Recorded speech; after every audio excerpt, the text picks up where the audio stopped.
Welcome to Culture Mix by Art for a Reason. My name is Bee Azubike, the chief advocate to some of you. Today I'll be taking you on a journey to an ode to Ode, an exhibition of 8 young artists showing at Madhouse by Tikera and curated by Gabriella Johannisson Gonzalez.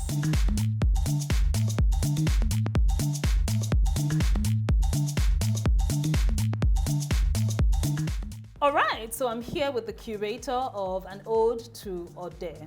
Gabriella, I know that it's your first time in Nigeria, and you've been here for a couple of months, and this is your first time as a curator. That is right. So really excited to talk about that. But let's first of all meet you. Who's Gabriella? Well, thank you, Blessing, first of all. Well, my name is Gabriella. My last names are Johannisson Gonzalez. So I'm half Swedish and I'm half Spanish. I've grown up in 7 countries, which I think is the reason for a lot of why I'm here and why I'm doing this project of exchange. I'm an actor professionally speaking since 2020 when I graduated, and after 2020, like many artists do, where we have hardships sort of sustaining a sustainable career, I decided, let's go for a master's, let's really learn more. So I started to do a master's in arts and cultural management, which I finished this summer, and part of the master course is to do an internship. And I decided, why stay in my country and do the things that I'm already comfortable with, and why not bring it somewhere else? Why not bring my expertise somewhere else where I'm interested in the people, the culture, and most importantly, the art? So for now, that's why I'm here. So let's just dive right into an ode to Ode. I mean, how did you sort of come up with that theme? Talk us through the process of coming up with the theme, choosing the artist. Talk to us about the entire thing. Right. So when I arrived at Madhouse, there was an exhibition up, and it was just a student exhibition. And I noticed that we have a very good space. Our gallery specifically is a good space. It has good lights, and there's talent. There's no talent lacking around us, even here at Unilab or in Nigeria abroad. So I decided, let's amp it up a little bit. Fair enough, they're students, but these are future artists, these are future businessmen, these are future art collectors, these are future curators, these are future writers. So let's put them on that pedestal that they see themselves as, and that we as Madhouse want to see them at some point. Obviously, the exploration of the theme, I don't speak Yoruba, obviously, but I'm very big on playing on words. And as I mentioned before, there's been a lot of cultural exchange about realizing how similar and how different we are at the same time. And language is very much the same. At the end of the day, we all write in the same way, and ode can be one thing in one language, and ode can be one thing in another. So they rhyme, they come together, and I wanted it to be textual, that convergence, that exchange of the cultures. And not only the exchange of cultures, but the exchange of mediums, of artistry. So obviously I'm an actor, I write, I do spoken word, I'm very comfortable with poetry. And the artists that I work with, they're mostly mixed media, multimedia, graphic designers, and visual artists. So I wanted to show that convergence as well. The reason for choosing an ode, which a lot of people ask, it's just a structure of a poem. So you can write a poem in different ways, but an ode specifically is split into 3 parts and always tells an epic story. A story of war, of unity, of a country coming together, of heartbreak.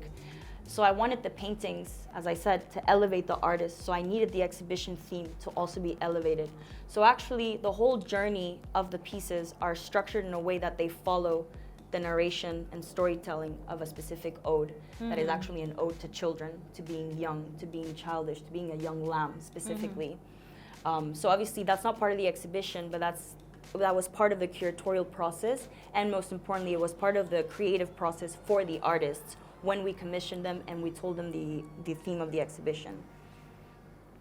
Amazing. So how many, I know that there are 8 artists being exhibited. How many works? In total, we have about 32 works. Not all of them are for sale. Some of them have already been bought or were bought previously. They're quite well laid out. Some of them are big, some of them are large. And one of the things I really wanted to focus on was works that are from different artists but connect together. So again, going back to the visitor journey, I really wanted to make clear that although they're not visually seeing a poem, that they are seeing a poem through the paintings and through the walking, and seeing the different emotions and the different stages of growing up and childhood and what that entails. Because as I mentioned before, as we get older, we lose our inner child, but at the same time, we're always preaching to each other, it's so important to maintain your inner child, and we should never lose our imagination. You can't, if we don't take children seriously, how are we going to protect our inner child, right? So I wanted to really bring that out as well, visually, in the exhibition. Can you talk about some of the works that that just depict this childish foolishness that I know that there's one that drew my attention, the one that has an extension of the needle and the thread, you know, which comes out of the painting. So this work is by Haneefah Adam, who was kind enough to visit today. Her work is actually her children, so it's actually her 2 sons, so it's a very powerful piece. And when I received the artwork, she sent them to us, so she wasn't here physically speaking, and the thread actually falls straight down. Amazing. But as I said before, I wanted to really force the visitor to have that storytelling journey and follow it. So putting the thread up in the same direction of the 2 boys looking, when you enter the gallery, that was such a big and clear way of saying, this is where it starts, now the story begins. And it's a very powerful piece, actually. Amazing. So starting from there, if the story starts from there, talk us through how it goes and some of the pieces that we sort of experience through the exhibition. So obviously the first pieces are quite colorful. Colorful primary colors, sort of entailing, you know, primary school. When we're still young, we're learning about the colors, the color theory, and we just see the basic colors, so primary colors.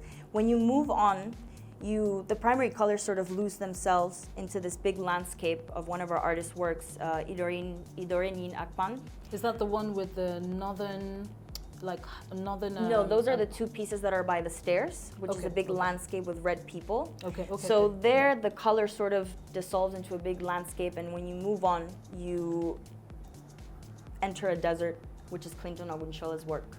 So from the primary colors, you get into a more dry, arid, open, very wide, which is teenager, right? When we get older, when we become teenagers, and everything seems to be at our hands, and the world keeps telling us, you know, everything is at your hands and at your reach, but everything is very confusing.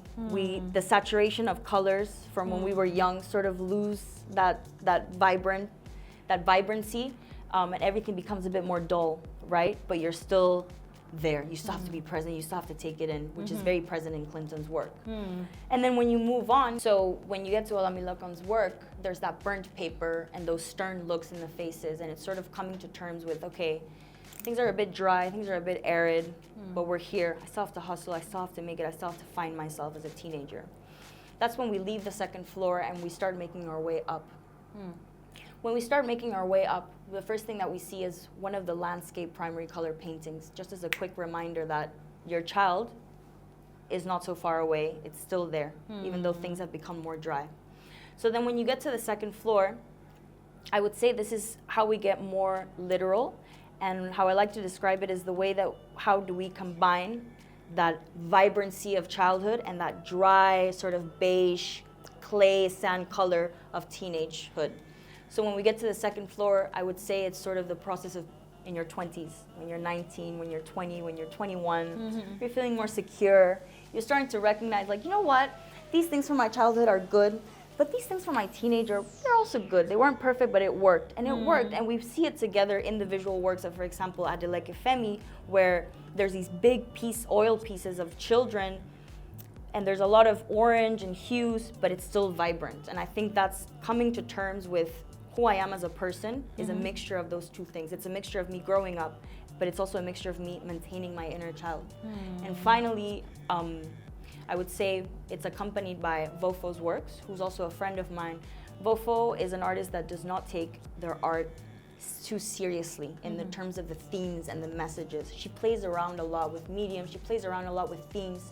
She even plays around with concepts that might not always be comfortable to the general art audience. And I think her pieces are a bit of that chaoticness of adulthood and finally coming to terms how vibrant actually you can be as an adult if you just train that inner child and if you are loyal to it and unapologetic, just as VOFO's works. As long as you're unapologetic, and I would consider myself like that, I'm very impulsive, and some people might see me as too intense and too aggressive.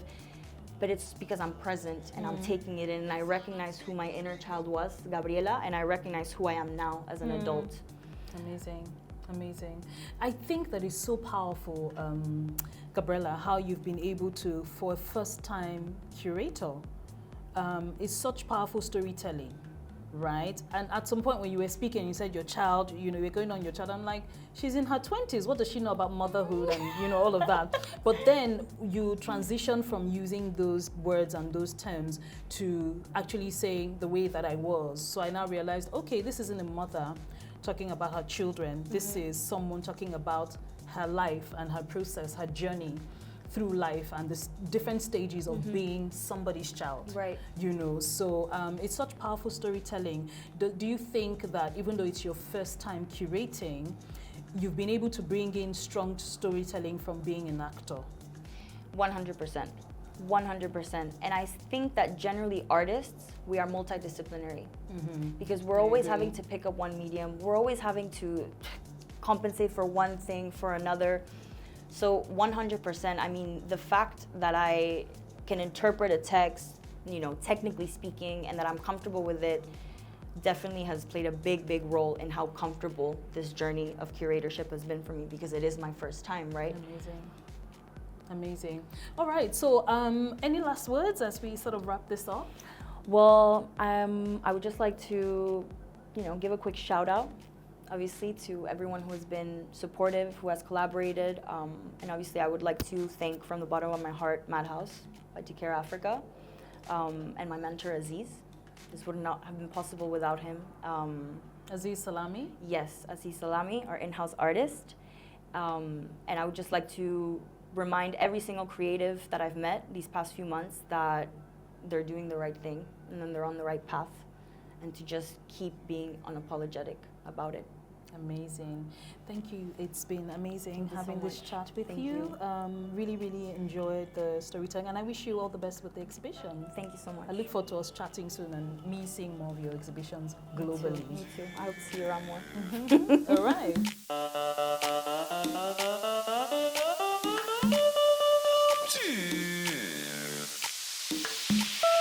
That's it on this episode of Culture Mix on Art for a Reason. I've been your host, Blessing Azubike. You can call me the Chief Advocate.